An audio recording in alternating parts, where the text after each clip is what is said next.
എടാ ഇജ്ജ് ഓളയും കുട്ടികളുടെ കൊണ്ടുവരടാ. ആ കുട്ടികളെ കാണാനായിട്ട് ഇപ്പാകെ ഒരു ജായി പുറത്തേട്.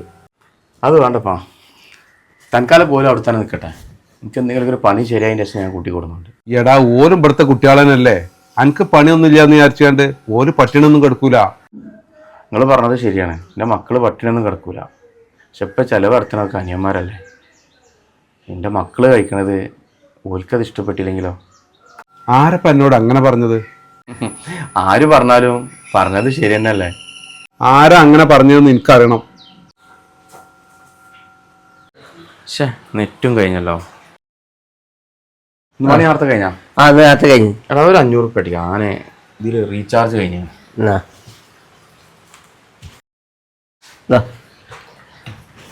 പിന്നെ കാക്ക ഒരു കാര്യം പറയാനുണ്ട്.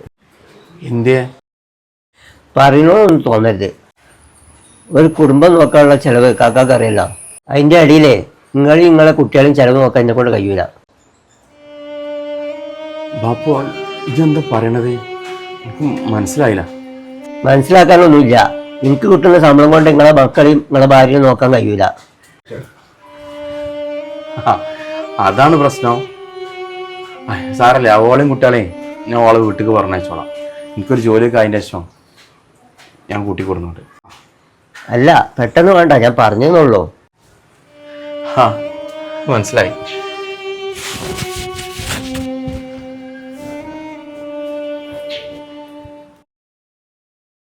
ഓ എൻ്റെ കുട്ടിയെ, എന്നോട് അങ്ങനെ പറഞ്ഞാ? എന്നിട്ട് ഇജ്ജ് തിരിച്ചൊന്നും പറഞ്ഞില്ല? എന്ത് പറയാനപ്പാ, ഓൻ പറഞ്ഞത് ശരി തന്നെയല്ലേ. ഇന്നത്തെ കാലത്ത് ഒരു കുടുംബം നോക്കാൻ തന്നെ നല്ല പ്രയാസം. അതിൻ്റെ ഇടയിൽ പിന്നെ വേറൊരു കുടുംബത്തിൻ്റെ ചിലവും കൂടി വരുമ്പോൾ അവനെ കുറ്റം പറഞ്ഞിട്ട് കാര്യമില്ലല്ലോ. എടാ ഇജ്ജ് ഇവിടുന്ന് ഫസ്റ്റ് ഗൾഫ് പോകുമ്പോൾ ഈ പറഞ്ഞ അഞ്ചന്മാരൊക്കെ ഇവിടെ ഉണ്ട്. അവർ ജോലിക്കൊന്നും പോകാതെ ഇജ്ജ് അയക്കണ പൈസ കൊണ്ടാണ് ഞങ്ങൾ ചിലവ് കഴിഞ്ഞത്. ഇപ്പാകെ കാര്യമായിട്ട് അന്ന് പണിയില്ലായിരുന്നു. ഇപ്പം ഇജ്ജ് വിസ ഇല്ലാതെ കുറച്ച് ബുദ്ധിമുട്ടിലാണ്. അതിവിടെ എല്ലാവർക്കും അറിയാം. എന്നിട്ട് പോലും ഇങ്ങനെ പറഞ്ഞ എന്നോട് ഇജ്ജ് ക്യാൻസലായി വരുന്നവരെ എൻ്റെ ചിലവേനല്ലേ ഈ വീട്ടിലുണ്ടായിരുന്നേ. ഓലിപ്പോൾ കുറച്ച് ദിവസമായിട്ടുള്ളൂ ചിലവിനാക്കാൻ തുടങ്ങിയിട്ട്. അപ്പോൾ അതിന് ഓൽക്കും അടുത്തുനിന്നാ. അങ്ങനെയാണെങ്കിലേ ഇപ്പാൻ്റെ കുട്ടിയൊക്കെ എങ്ങനെ പറയണം? അതൊന്നും സാരല്ല, ഓരൊക്കെ അന്ന് ചെറിയ കുട്ടികളല്ലേ. പിന്നെ കുടുംബം നോക്കുക എന്നുള്ളത് ഒരു മൂത്ത മോൻ്റെ കടമല്ലേ. അത് ഞാൻ ചെയ്തു. അവരന്നേ അത്ര ചെറിയ കുട്ടികളൊന്നുമല്ല. പണിക്ക് പോകാനുള്ള പ്രായം അന്ന് അവർക്കുണ്ട്. പിന്നെ ഇജ്ജ് ഇങ്ങനെ പറയുമ്പോൾ പൈസ ഒക്കെ അവിടുന്ന് ഉണ്ടല്ലോ. പിന്നെ ഓൽക്ക് എന്തിനാ പണിക്ക് പോണ്? നിങ്ങൾ ഇനി അതിനെപ്പറ്റി ഒന്നും പറയണ്ട. നമ്മുടെ കുടുംബത്തിലുള്ള ഈ സ്നേഹവും സൗഹാർദ്ദം ഒന്നും കളയണ്ട. അല്ല ഇജ്ജിപ്പോ എന്ത് ചെയ്യാനാ ഉദ്ദേശിക്കണത്? ഇജ്ജ് എന്തൊരു കച്ചവടത്തിന്റെ കാര്യം പറഞ്ഞിന്ന്? കച്ചവടത്തിന്റെ കാര്യം ആലോചിച്ചേന്ന്. പക്ഷെ അതിനും വേണം കുറച്ച് പൈസന്റെ ഷോർട്ട് ഉണ്ട്. ഞാൻ പെട്ടെന്ന് പോന്നോണ്ട് ഒന്നും കയ്യിലില്ലല്ലോ. ഇജ്ജൊരു കാര്യം ചെയ്യും, ഇപ്പൊ എൻ്റെ അക്കൗണ്ടിൽ കുറച്ച് പൈസ ഉണ്ട്, അതെടുത്തിട്ട് ഇജ്ജ് എന്തെങ്കിലും ചെയ്തോ. അതൊന്നും വേണ്ടപ്പാ. ഇപ്പൊ നിങ്ങളെ പൈസ ആകുമ്പോൾ അത് എല്ലാവർക്കും കൂടി ഉള്ളതല്ലേ. അത് ഞാൻ മാത്രം എടുത്താലെങ്കിൽ അതൊരു വിഷയമാവും.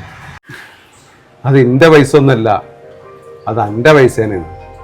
ഇജ്ജ് മാസാമാസം പൈസ അയക്കണേന്നേ ഞാൻ കുറേശ്ശെ ഇങ്ങനെ മാറ്റി വെച്ച് ബാങ്കിലിട്ടതാ. ഇത് അവസാനം ഇങ്ങനെ തന്നെ ആവുമെന്ന് എനിക്കറിയാം.